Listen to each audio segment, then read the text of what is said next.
This is the Hipster, one of my latest models.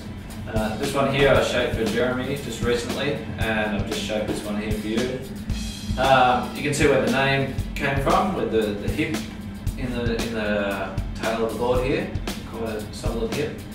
It's a board for sort of small to medium-sized waves.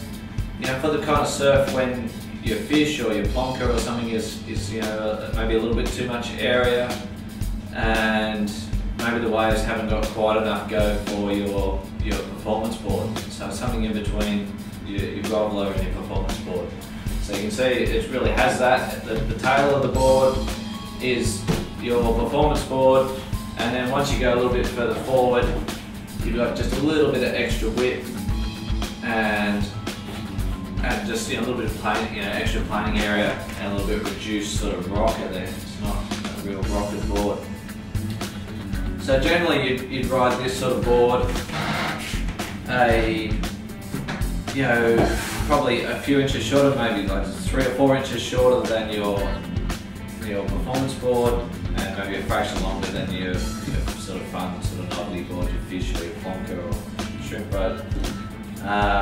And you just go a little bit wider than your performance board, maybe just coming out 1/4 of an inch, 1/2 an inch, just to make it a little bit wider up here, and staying around your same thickness so that it has got some performance. It's not a big floaty board, it's a board to do some manoeuvres on, airs. Jeremy said this one was great for him for aerials. Felt really stable sort of under his feet through the air, and landed well, and you know, made the turn.